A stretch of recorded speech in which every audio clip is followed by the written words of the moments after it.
அருட்பெருஞ்சோதி அருட்பெருஞ்சோதி தனிப்பெரும் கருணை அருட்பெருஞ்சோதி.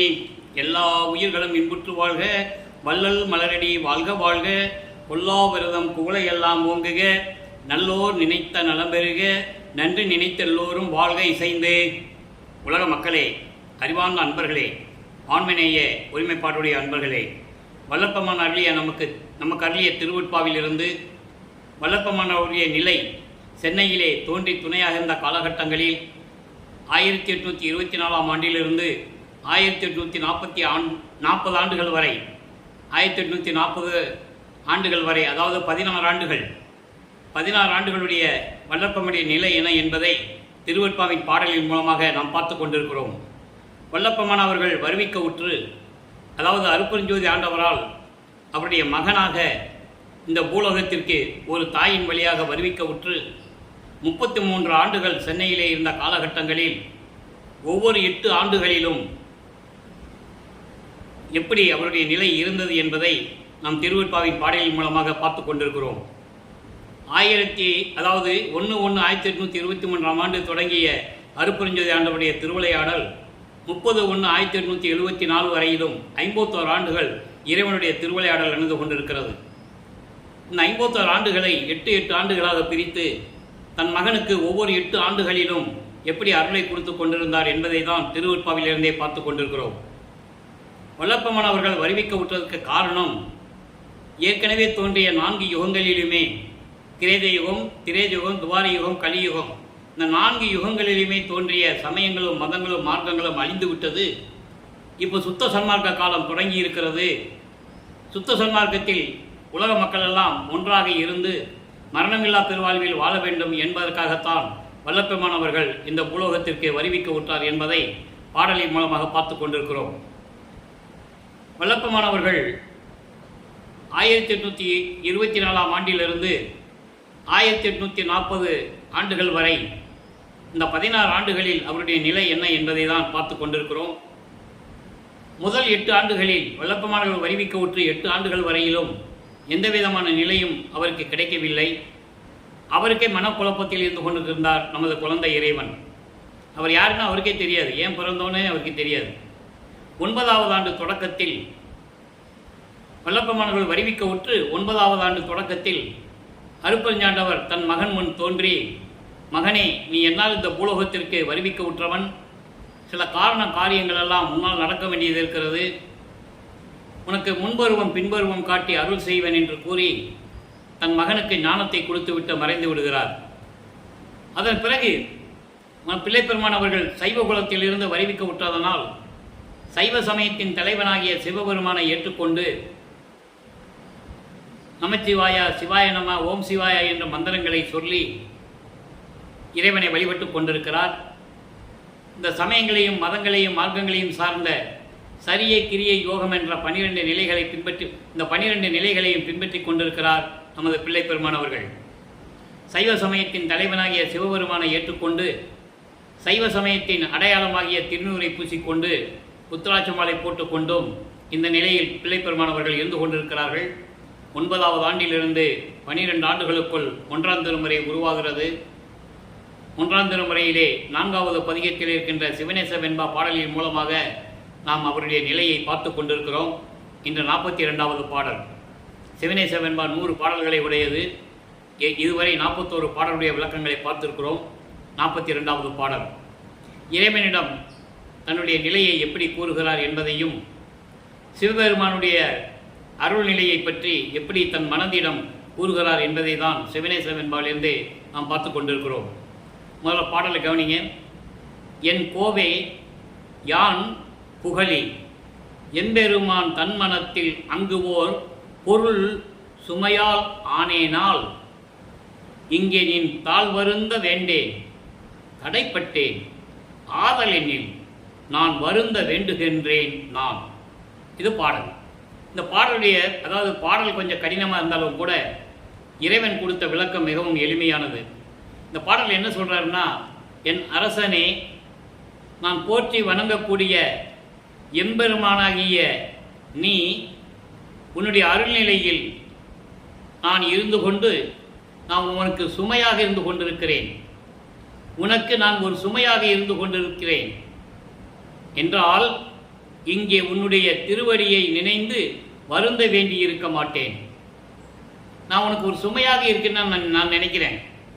ஏன்னா இந்த பூலோகத்துக்கு நீ வருவிக்க செய்தாய், என்னை வருவிக்க செய்துவிட்டு உனது மகன் என்று அறிவுறுத்தி விட்டு உன்னுடைய மகன்தான் என்று என்னை தெரிவித்து விட்டு நீ மறைந்து விட்டாய். அதன் பிறகு நான் ஒரு ஆளாக ஒரு பொருளாக உனக்கு நான் சுமையாக இருந்து கொண்டிருக்கிறேன் என்று நான் வருத்தப்பட்டு கொண்டிருக்கிறேன் என்றால் இங்கே உன்னுடைய திருவடியை நினைந்து வருந்த வேண்டி இருக்க மாட்டேன்.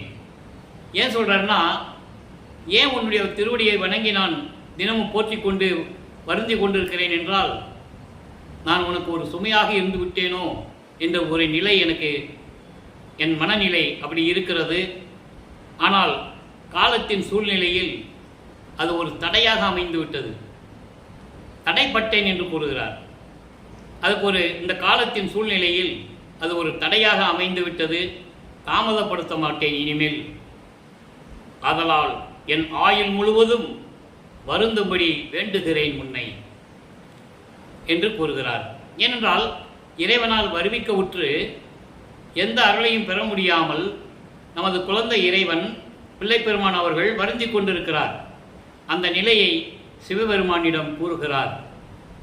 ஏனென்றால் சிவபெருமான் ஞானத்தை கொடுத்து விட்டு போன மறைந்த பிறகு இவர் பாடுகின்ற ஆற்றலை பெற்றுக்கொள்கிறார். இந்த நிலையில் இருக்கும்போது 13வது ஆண்டு தொடக்கத்தில் நமது பிள்ளைப்பெருமான் அவர்கள் குடியிருந்த பகுதியிலிருந்து ஏழுகிணர் பகுதியில் இருக்கின்ற வீரசாமி தெருவிலிருந்து இப்போ அந்த இடத்துக்கு பேர் வள்ளலார் நகர்னு பேர். நமது குழந்தை இறைவன் திருவொற்றியூருக்கு செல்லுகிறார். தியாகராஜ பெருமானை வழிபட்டு எப்படியாவது அருளை பெற்றுவிட வேண்டும் என்ற நிலையில் இருந்து கொண்டிருக்கிறார். இங்கே ஒரு விஷயம் நீங்கள் நல்லா கவனிச்சிக்கணும். இப்போ வளர்ப்பு மாணவர்களுக்கு சுத்த சன்மார்க்கம் தெரியாது. அருட்பெருஞ்சோதி ஆண்டவர் யாருன்னு அவருக்கு தெரியாது. நல்லா புரிஞ்சுக்கணும் நீங்கள். ஏன்னா அவர் சைவ சமயத்தை பின்பற்றி கொண்டிருக்கிறார். இது இறைவனுடைய திருவிளையாடல், அருட்பெருஞ்சோதியுடைய திருவிளையாடல் நடந்து கொண்டிருக்கிறது. தனது மகனை 33 ஆண்டுகள் இந்த பூலோகத்திலே சென்னையிலே இருக்க செய்து சைவ சமயத்தை பின்பற்ற செய்து சிவபெருமானை வழிபட செய்து அதன் பிறகு தன் மகனுக்கு சுத்த சன்மார்க்கத்தை கொடுத்த பிறகு, மகனே இதெல்லாம் பயனற்றது, இந்த சமயங்கள்லாம் தேவையில்லை, இந்த மார்க்கங்களுடைய நெறிமுறைகள்லாம் தேவையில்லை என்று மகனுக்கு சுத்த சன்மார்க்கத்தை கொடுத்த பிறகு அவருடைய நிலை மாறுகிறது. காரணம், இதற்காகத்தான் அவர் வருவிக்க உற்றார். மக்களுக்கு தெரியாது. ஏன்னா ஒவ்வொரு யுகமும் அழிஞ்ச பிறகு ஒவ்வொரு யுகத்துக்கும் ஆயுள் காலம் உண்டு. கிரேத யுகத்திற்கு 17,26,000 வருடங்கள், திரேத யுகத்திற்கு 12,28,000 வருடங்கள், துவாபர யுகத்துக்கு 8,64,000 வருடங்கள், கலியுகத்துக்கு 5,000 வருடங்கள். இந்த ஒவ்வொரு காலகட்டங்களிலும் முடிந்தவுடனே அந்த யுகத்தில் தோன்றிய சமயங்கள் மதங்களும் அழிந்துவிடும். மக்களுக்கு விரிவாக யாரும் சொல்லாத காரணத்தினால் ஏற்கனவே தோன்றிய முனிவரும் சரி, ரிஷிகளும் சரி, கற்ற அறிஞர்களும் சரி, மக்களிடம் யாரும் சொல்லவில்லை என்பதனால் இன்னும் மக்கள் அதை நம்பிக்கொண்டு இந்த சமயங்களும் மார்க்கங்களும் மதங்களும் வாழ்ந்து கொண்டிருக்கின்றன என்ற நிலையில் இருந்து கொண்டிருக்கிறார்கள். மக்களும் வழிபட்டு கொண்டிருக்கிறார்கள். சைவ சமயத்தின் தலைவனாகிய சிவபெருமானை வழிபடுகிறார்கள். வைஷ்ணவ சமயத்தை சேர்ந்தவர்கள் அந்த சமயத்தின் தலைவனாகிய திருமாலை வழிபட்டு கொண்டிருக்கிறார்கள். கௌபார சமயத்தை சேர்ந்தவர்கள் முருகனை வழிபட்டு கொண்டிருக்கிறார்கள். காணாவத்திய சமயத்தை சேர்ந்தவர்கள் விநாயகனை வழிபட்டு கொண்டிருக்கிறார்கள். சௌரம் சமயத்தை சேர்ந்தவர்கள் சூரியனை வழிபட்டு கொண்டிருக்கிறார்கள். சாதகம் சமயத்தை சேர்ந்தவர்கள் அம்மையை வழிபட்டு கொண்டிருக்கிறார்கள். இது காலகாலமாக நடந்து கொண்டு இருக்கிறது. இந்த நிலை மாற வேண்டும். இதை உலக மக்களுக்கு தெரிவிக்க வேண்டும். ஏற்கனவே எல்லாருமே மண் போட்டு மூடிட்டாங்க அப்படின்னு சொல்லுவார். ஒரு பெட்டியில் போட்டு பூட்டி வைக்கிறவன் ஒரு வல்லவன் என்று கூறுவார். ஆக இந்த நிலைகளெல்லாம் மாற்ற வேண்டும் என்பதற்காகத்தான் வெள்ளப்பெருமான்கள் வருவிக்க உற்றார். இப்போ 13வது தொடக்கத்தில் பிள்ளைப்பெருமாள் திருவொற்றியூர் செல்லுகிறார். அங்கே 2ஆம் திருமுறை உருவாகிறது. 1ஆம் திருமுறையிலே மனதிடம் எப்படி சொல்லுகிறார், 2ஆம் திருமுறையிலே நெஞ்சோடு நேர்தல் என்ற பதிகத்திலிருந்து நாம் பார்த்து கொண்டிருக்கிறோம். பதிகம் 34, இன்னைக்கு 9வது பாடல். நல்லா கவனிக்கணும். அன்றி நேர்கிளை நம்முடைய பெருமான் அஞ்செழுத்தையும் அடிக்கடி மறந்தாய். மனதிடம் சொல்லுகிறார் அன்றி நேர்கிளை நம்முடைய பெருமான் அஞ்செழுத்தையும் அடிக்கடி மறந்தாய் ஒன்றிமேல் கதிவுற வகை அந்தோ உணர்கிலாய் வயிற்று ஊன் பொருட்டு அயலோர் முன்றில் காத்தனை அவ்வளவு வேணும் முயன்று காத்திலை முன்னவன் கோயில் துன்றி நின்ற நம் தொண்டர்தம் துளும்பு தொடங்கு வானவர் தூயம் ஒன்றனையே. இது பாடல். தன் மனதிடம் சொல்கிறார். நான் ஏற்கனவே கூறியது போல் நண்பர்களே, திருவருட்பாவை பற்றியும் திருவருட்பாவை பாடல்களுடைய விளக்கங்களை பற்றியும் உலக மக்களிடம் யாரும் விளக்கமாக சொல்லாத காரணத்தினால் திருவருட்பா என்ற ஒரு அருள் நூல் இருப்பதே நிறைய பேருக்கு தெரியாது. எத்தனையோ நூற்றாண்டுகளுக்கு முன்னால் தோன்றிய நூல்களை எல்லாம் பற்றி பேசினார்கள். 19ஆம் நூற்றில் உருவான 20வது நூற்றாண்டின் தொடக்கத்தில் உருவான திருவருட்பாவை நமது பிள்ளை பெருமானவர்கள் நமக்கு அருளினார்கள். திருவருட்பா என்பது அருட்பா, இறைவனுடைய செயலையும் சுத்த சன்மார்க்க காலத்தில் மக்கள் எப்படியெல்லாம் இருக்க வேண்டும் என்ற நிலையையும் தெளிவாக கூறியிருப்பதுதான் திருவருட்பா.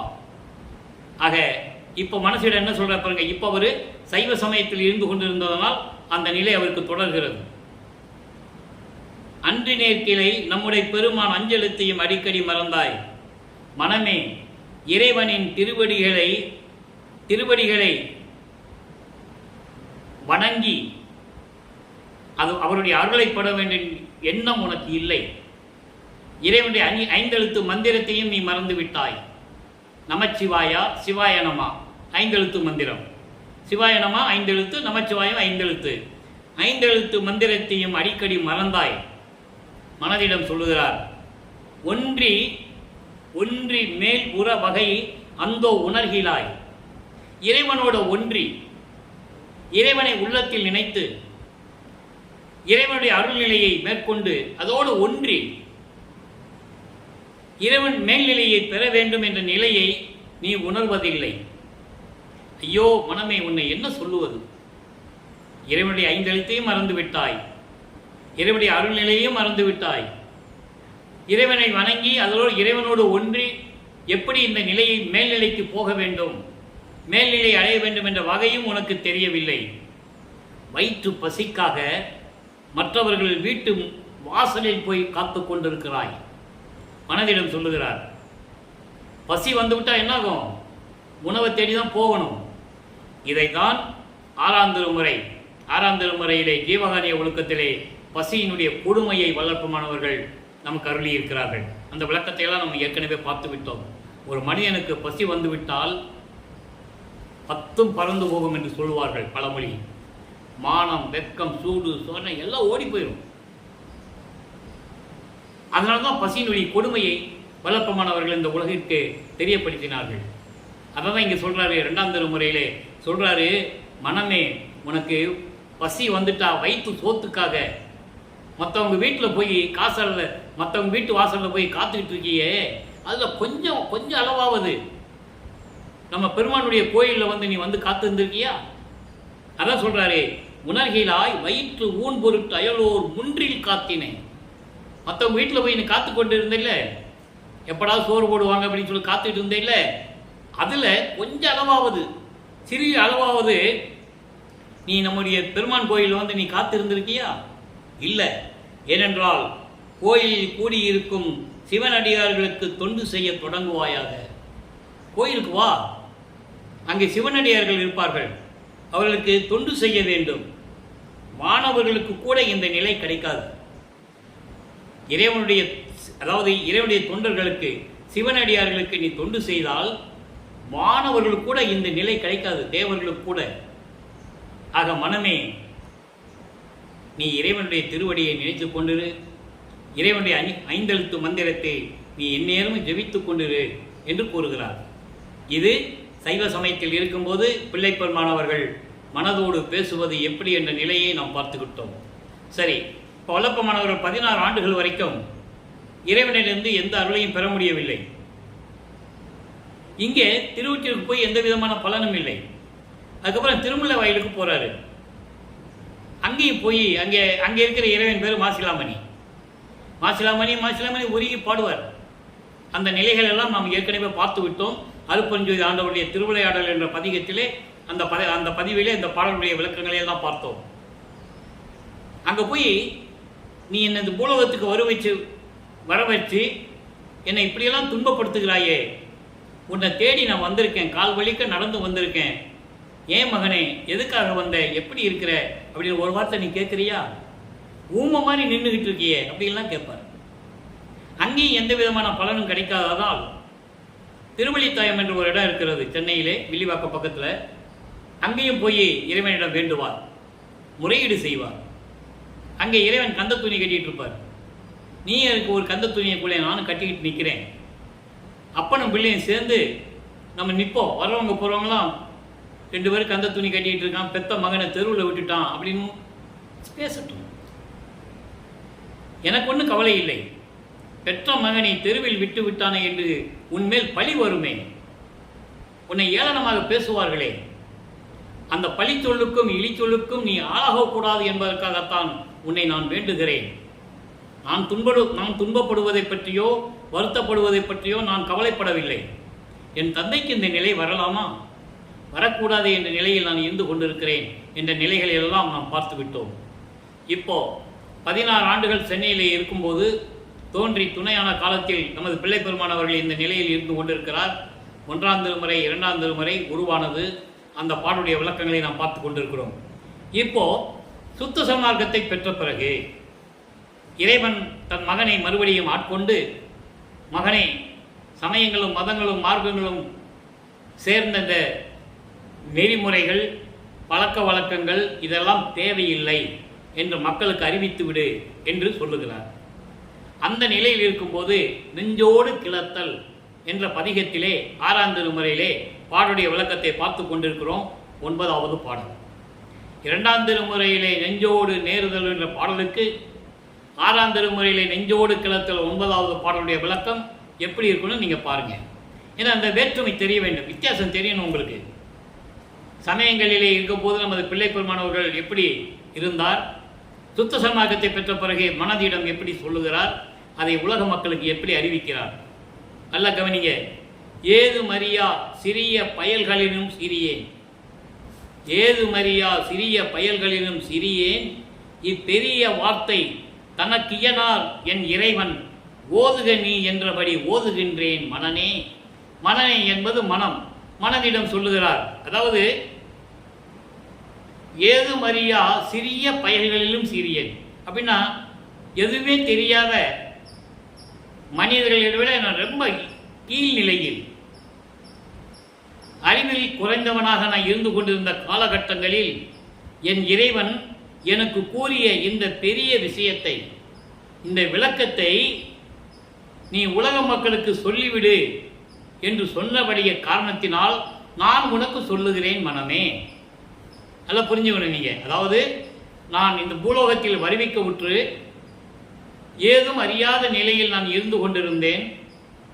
அதன் பிறகு என்னை இறைவன் ஆட்கொண்டு, என் தந்தை ஆட்கொண்டு சுத்த சன்மார்க்கத்தை கொடுத்த பிறகு ஒரு பெரிய விளக்கத்தை எனக்கு கொடுத்தார். பெரிய விளக்கம் என்ன? சுத்த சன்மார்க்க நெறிகளை எனக்கு கூறினார். அதை இப்போ நான் உன்னிடம் சொல்லுகிறேன்.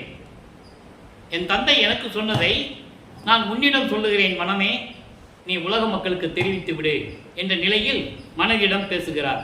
இப்போ பாருங்க, உள்ளபடி சத்தியம் இது உணர்ந்திடுக, நான் உண்மைபடி சொல்லுகிறேன், உள்ளதை உள்ளபடி சொல்லுகிறேன், இது சத்தியம் என்று நீ தெரிந்து கொள்ள வேண்டும் மனமே. நான் பொய் சொல்லவில்லை, வேண்டுமென்று சொல்லுவதில்லை. என் இறைவன் எனது தந்தை அருட்பெருஞ்சாண்டவர் என்னிடம் இவ்வளவு பெரிய ஒரு விளக்கத்தை, பெரிய விஷயத்தை, ரகசியத்தை, யாரிடம் சொல்ல முடியாத, யாருக்கும் தெரியாத இந்த உளவை, இந்த ரகசியத்தை சொல்லிவிடும் மகனை என்று நான் சொன்னதனால் உன்னிடம் சொல்லுகிறேன் மனமே, இது சத்தியம், உள்ளதை உள்ளபடி சொல்லுகிறேன், இது சத்தியம் என்று கூறுகிறார். மனதிடம் சொல்லுவது போல உலக மக்களுக்கு தெரிவிக்கிறார். உலக மக்களே, நான் ஏற்கனவே இறைவனால் வருவிக்க உற்று எதுவும் அறியாத நிலையில் நான் சிறியவனாக இருந்தபோது கூட அதன் பிறகு இறைவன் என்னை ஆட்கொண்டு இவ்வளவு பெரிய விளக்கத்தை, சுத்த சன்மார்க்க நீதியுடைய விளக்கங்களையும் எல்லாவற்றையும் நீ உலக மக்களிடம் சொல்லிவிடு என்று சொன்னதனால் நான் உங்களிடம் கூறுகிறேன். அதாவது மனதிடம் சொல்லுவது போல உலக மக்களுக்கு இதை நாம் கன்வெர்ட் பண்ணணும். அதுக்கப்புறம் உள்ளபடி இது சத்தியம், இது நீ உணர்ந்திடுக, உலக மக்களை உணர்ந்து கொள்ளுங்கள் என்று சொல்லிவிட்டு அடுத்து சொல்றாரு, நமது தீது முழுதும் தவிர்த்தே மனையிடம் சொல்லுகிறார். அங்கே 2ஆம் திருமுறையில் சொல்லும்போது எப்படி சொல்றாரு, வயிற்று பசிக்காக நீ மற்றவங்க வீட்டுக்கு முன்னால் போய் நிற்கிறீல, வாசலில் போய் அதில் கொஞ்சம் அளவாவது நம் பெருமானுடைய கோயிலில் நீ வந்து நிற்கலாம்ல, அங்கே இருக்கிற சிவனடியார்களுக்கு தொண்டு செஞ்சிருக்கலாம்ல. அப்படி தொண்டு செஞ்சிருந்தா தேவர்களை விட நீ நல்லவனா இருந்திருப்பில்ல அப்படின்லாம் சொல்லுவார்ல. அதை இங்கே சொல்றாரு. எப்படி சொல்றாரு பாருங்க, மனமே நமது தீது முழுவதையும் தவிர்த்து. தீது என்பது தீயவைகள், துன்பங்கள், துயரங்கள் என்று பொருள். ஆனால் இங்கே தீது என்பது சமயங்களையும் மதங்களையும் மார்க்கங்களுடைய நெறிகளை எல்லாம் நம்மளை விட்டு நீக்கி சொல்றாரா, சரிய கிரிய யோகம் என்ற 12 நிலைகளையும் நீக்கி, அதுதான் இதுக்கு பொருள். எல்லாவற்றையும் நீக்கி சித்தி எல்லாம் அழிக்க, சித்தி எல்லாம் அழிக்க, இறைவனுடைய அருளை எல்லாமே எனக்கு கொடுப்பதற்காக திருவருளாம் பெருஞ்சோதி அப்பன் வரு தருணம்.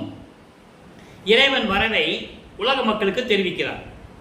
அதை மனதிடம் சொல்லுவது போல சொல்லுகிறார். மனதிடம் சொல்லுவது போல உலக மக்களுக்கு சொல்லுகிறார்.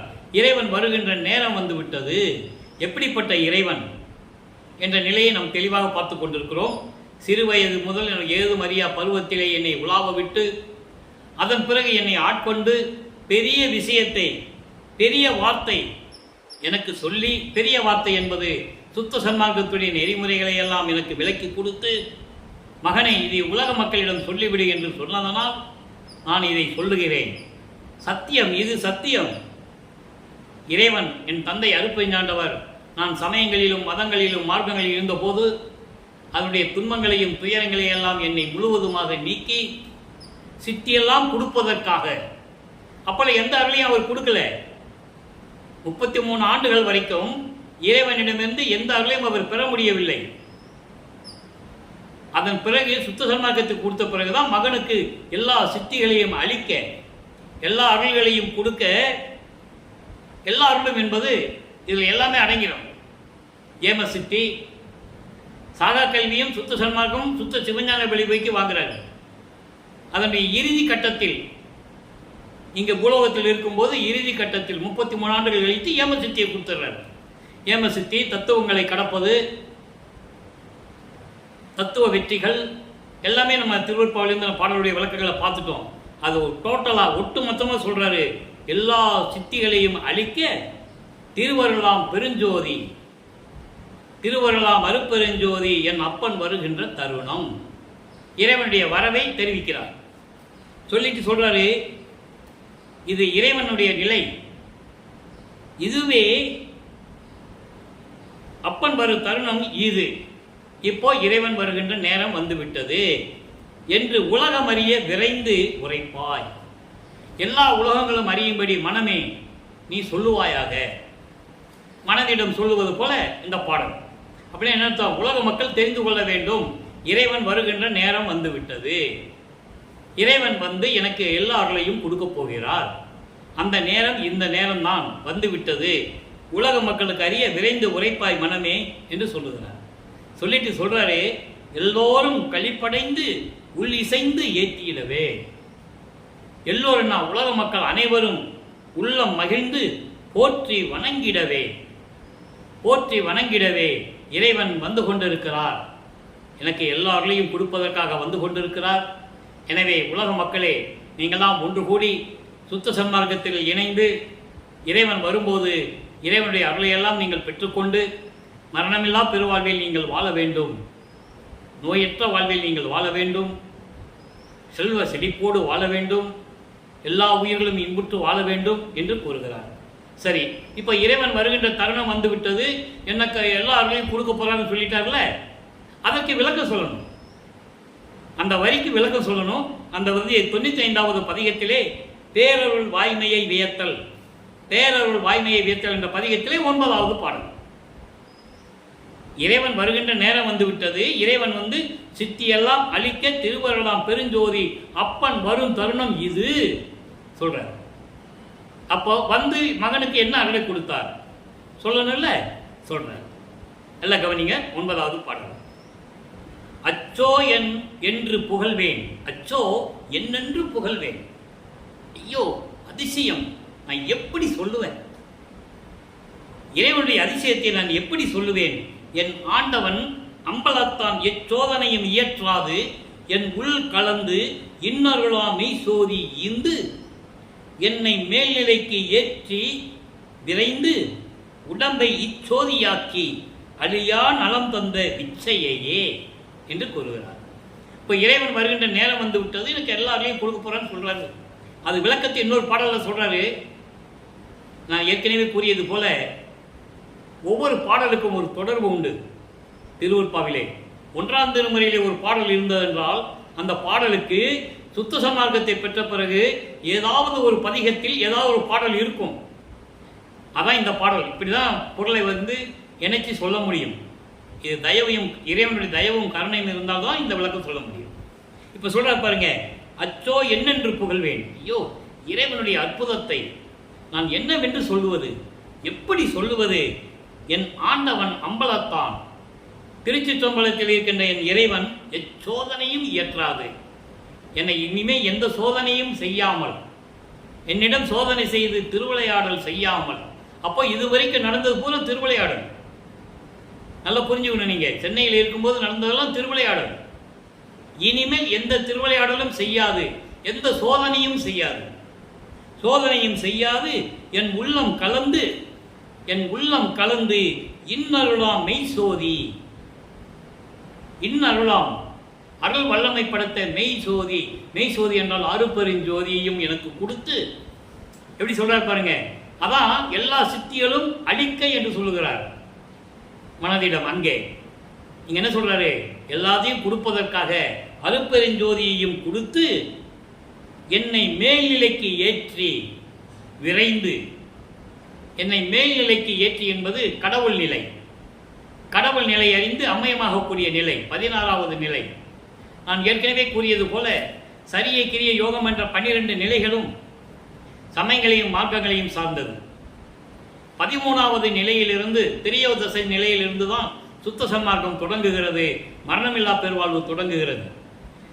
அப்போ கடவுள் நிலைக்கு என்னை ஏற்றி உடம்பை இச்சோதியாக்கி, என் உடம்பை அருப்பெருஞ்சோதியாக்கி. வல்லபம்மன் எப்படி இருக்கிறாரு?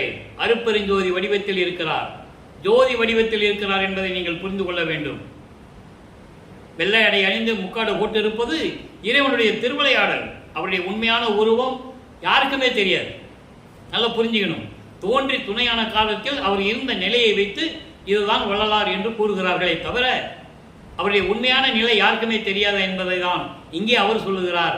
நான் அருப்பெருஞ்சோதி ஆகி இந்த உடம்பை அருப்பெருஞ்சோதியாக்கி விடி என்றால் என்னை அருப்பெருஞ்சோதியாக்கி ஒளி உடம்பாக்கி அழியா நலம் தந்த விச்சையே. அழியா நலம் தந்த, மரணமில்லா பெருவாளை தந்த அந்த விச்சையை, அந்த விச்சை என்பது அற்புதம். அந்த அதிசயத்தை, அற்புதத்தை நான் எப்படி சொல்லுவேன், என்னென்று புகழ்வேன்? ஆக இறைவன் வருகின்ற நேரம் வந்து விட்டது. இறைவன் எனக்கு எல்லா அருளையும் கொடுக்க வந்து கொண்டிருக்கிறார். எனக்கு எந்த விதமான இனிமேல் திருவிளையாடல் செய்யாமல், திருவிளையாடல் எல்லாம் முடிந்து விட்டது, இனிமேல் எச்சோதனையும் என் மேல் எனக்கு செய்யாது, எல்லா அருளையும் கொடுத்து என் உள்ளத்திலே கலந்து அருப்பெருஞ்சோதியையும் கொடுத்து, அருப்பெருஞ்சோதியையும் கொடுத்து என்னை மேல்நிலைக்கு ஏற்றி, கடவுள் நிலைக்கு ஏற்றி, மரணமில்லா பெருவாழ்வையும் கொடுத்து எனக்கு எல்லாரிலையும் கொடுத்த இந்த அற்புதத்தை, இந்த அதிசயத்தை நான் எப்படி சொல்லுவேன், என்னென்று சொல்லுவேன் என்று கூறுகிறார். இது ஒரு பாடலிலே கூறுவார். 7 உலக அவத்தை விட்டு மேல்நிலை ஏறினேன். 7 உலக அவத்தை என்பது 7 வகையான பிறப்பு இறப்பு வகைகள். அதை அகவலிலே சொல்லுவார். ஊர்வன பரப்பன உருவன நடப்பன ஆறுற காத்தல் அருப்பெருஞ்சோதி. அங்கு 4 நிலைகளை சொல்லுவார். ஊர்வன என்பது ஊர்ந்து செல்லக்கூடிய பிராணிகள், உயிரினங்கள். பரப்பன பறந்து செல்லக்கூடிய உயிரினங்கள். உருவன தாவரங்கள். நடப்பன நடந்து செல்லக்கூடிய உயிரினங்கள், இந்த நாளை தவிர மனிதர்கள், நீரில் வாழக்கூடிய உயிரினங்கள், தேவர்கள். இந்த 7 வகையான பிறப்பு இறப்பு என்ற அவத்தையிலிருந்து நான் மேல்நிலை ஏறினேன் என்று சொல்றார். அப்போ அங்கே மரணமில்லா பெருவாழியில் அவர் இருக்கிறார். ஒவ்வொரு யுகத்திலையும் இருந்தவர். அருட்பெருஞ்சோதி அகவலில் கூட இந்த விளக்கம் உண்டு. ஊழிதோறு ஊழி உளவினும் ஊழிதோறு ஊழி உளப்புறாது ஓங்கி வாழி என்று எனக்கு வைத்த நன்னிதியே என்று கூறுவார். இன்னொரு பாடலில் சொல்லுவார், ஊழிதோறு ஊழி உளவினும் அழியா உடம்பை அளித்தனன். அதான் இங்கே சொல்றாரு, அழியா நலம் தந்த விச்சை. அந்த அற்புதத்தை, மரணமில்லா பெருவாழ்வை என் தந்தை கொடுத்ததை நான் என்னவென்று சொல்லுவேன், எப்படி சொல்லுவேன் என்று கூறுகிறார். ஆக நமது பிள்ளை பெருமான் அவர்கள் 1824ஆம் ஆண்டிலிருந்து 1840 ஆண்டுகள் வரை, அதாவது 16 ஆண்டுகள் வரை அவர் சென்னையிலே இருந்த காலகட்டங்களில், தோன்றி துணையாக இருந்த காலகட்டங்களில் இறைவனுடைய திருவிளையாடல் எப்படி நடந்தது, அவர் எந்த நிலையில் இருந்தார், அதன் பிறகு சுத்த சன்மார்க்கத்தை தன் தந்தை கொடுத்த பிறகு அவருடைய நிலை என்ன என்பதை பார்த்து விட்டோம். அங்கே சமயங்களில் இருக்கும்போது எந்த நிலையும் அவருக்கு கிடைக்கவில்லை. சுத்த சன்மார்க்கத்தை கொடுத்த பிறகு இவருடைய நிலை என்ன என்பதை தெளிவாக பார்த்து விட்டோம். தந்தை வந்து அருட்பெருஞ்சோதி ஆண்டவர் அருட்பெருஞ்சோதியை கொடுத்தது, எல்லா அருளையும் கொடுத்தது, மரணமில்லா பெருவாழ்வையை கொடுத்தது. இந்த நிலைகள் எல்லாம் தெளிவாக நாம் பார்த்து விட்டோம். எனவே அன்பர்களே, இதனுடைய மைய கருத்து என்னவென்றால், ஏன் வல்லற்பமானவர்கள் சைவ சமயத்தில் இருந்தார், ஏன் அதை பின்பற்றி கொண்டிருந்தார் என்ற கேள்விகள் இன்னும் எழுந்து கொண்டிருக்கிறது. அதற்கான பதில் தான் நாம் இப்போ பார்த்துக்கிட்டு இருக்கோம். அன்னைக்கு இருந்த காலகட்டம், காலத்தின் கட்டாயம். இறைவனுடைய திருவிளையாடல் நடக்குது. தன் மகனை அங்கு இருக்க செய்து, சைவ சமயங்களை பின்பற்ற செய்து, அதன் பிறகு தன் மகனாலே சொல்ல வைக்க வேண்டும், இது பயனற்றது என்ற நிலையை உலக மக்களுக்கு சொல்ல வேண்டும்.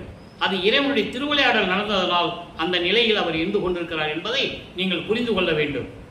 சுத்த சன்மார்க்கம் என்பது சமயங்களையும் மதங்களையும் மார்க்கங்களையும் சாராதது. சாதியும் மதமும் சமயமும் பொய்யென ஆதியில் உணர்த்திய அருட்பெருஞ்சோதி. சாதியும் மதமும் சமயமும் காணா ஆதி அநாதயம் அருட்பெருஞ்சோதி. இது தெரியாமல் உலக மக்கள் சாதிகளிலே, சமய நெறிகளிலே, கோத்திர சண்டையிலே இப்படியெல்லாம் சொல்லுவார் பாடல்ல.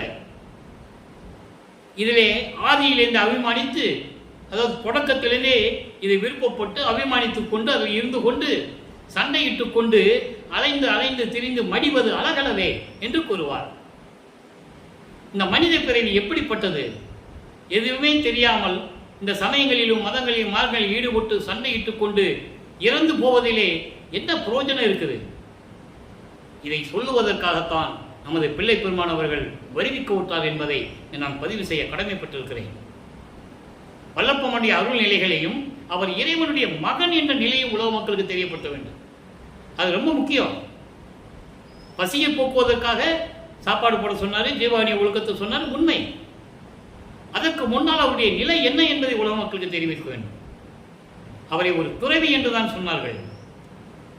அவரை இறைவனால் வருவிக்க விட்ட மகன் கடவுள் என்று யாரும் சொல்லவில்லை என்பதனால் தான் இந்த விளக்கத்தை நாம் 1ஆம் திருமுறை பாடல்களில் இருந்து நாம் பார்த்து கொண்டிருக்கிறோம். இவர் பிரபஞ்சத்தை இயக்கிக் கொண்டிருக்கிறார். 5 தொழில்களையும் செய்து கொண்டு மேட்டுக்குப்பம் என்ற இடத்தில் இருக்கின்ற சித்தி வளாகத்திலே இருந்து கொண்டு, அங்கே இருந்து கொண்டுதான் இந்த பிரபஞ்சத்தை இயக்கிக் கொண்டிருக்கிறார் என்பதை நீங்கள் புரிந்து கொள்ள வேண்டும். அதனால்தான் தந்தை, அவருடைய தந்தை அருட்பெருஞ்சாண்டவர் மகனோடு வந்து இணைந்து கொள்ளுகிறார் சித்தி வளாகத்தில். 51 ஆண்டுகள் தன் மகனை பிரிந்திருக்கிறார். 51 ஆண்டுகள் தன்னுடைய சக்தியை பிரிந்து கொண்டிருக்கிறார். பிரிந்த சக்தியோடு மீண்டும் இணைந்து கொள்ளுகிறார். நீங்கள் நல்லா புரிஞ்சுக்கணும், அது உணரணும் இறைவனுடைய நிலையை. எனவே அன்பர்களே, நீங்களாம் சுத்த சன்மார்க்கத்தில் இணைந்து அருட்பெருஞ்சோதி அருட்பெருஞ்சோதி தனிப்பெருங்கனை அருட்பெருஞ்சென்ற மகாமந்திரத்தை சொல்லி ஒளி வடிவில் இருக்கின்ற, தீப வடிவில் இருக்கின்ற இறைவனை வணங்கி, கொலையும் புலையும் தவிர்த்து உயிர்களை கொலை செய்வதை நிறுத்த வேண்டும், புலால் சாப்பிடுவதை நிறுத்த வேண்டும், மாமிச உணவுகளை சாப்பிடுவதை நிறுத்திவிட்டு சைவ நெறியில் இருந்து கொண்டு இறைவனை வணங்கி எல்லாமே கொடுப்பாரு. நீங்கள் கேளுங்களேன், கண்டிப்பாக கொடுப்பாரு. சத்தியம், அது சத்தியம். உங்கள் பிரச்சனைகள்லாம் தீர்ந்துடும். அனுபவத்தில் கூறுகிறோம். எனவே அன்பர்களே, இறைவனை வணங்கி இறைவனுடைய அருளை எல்லாம் பெற்றுக்கொண்டு இந்த வையகத்தில் நீங்கள் வாழ்வாங்கு வாழ வேண்டும், மரணமில்லா பெருவாழ்வில் நீங்கள் வாழ வேண்டும் என்று இறைவனுடைய தயவோடையும் கருணையோடையும் இந்த வள்ளலார் ஊழியன் வாழ்த்தி வணங்கி விடைபெறுகிறேன். மீண்டும் நாளை சந்திப்போம். நன்றி, வணக்கம். அருட்பெருஞ்சோதி அருட்பெருஞ்சோதி தனிப்பெரும் கருணை அருட்பெருஞ்சோதி. தினமும் இறைவனை பற்றி எல்லா விளக்கங்கள் வந்து கொண்டிருக்கும். கண்டு கேட்டு மகிழ்ந்து இறைவன் அருளை பெற்றுக்கொள்ளுங்கள்.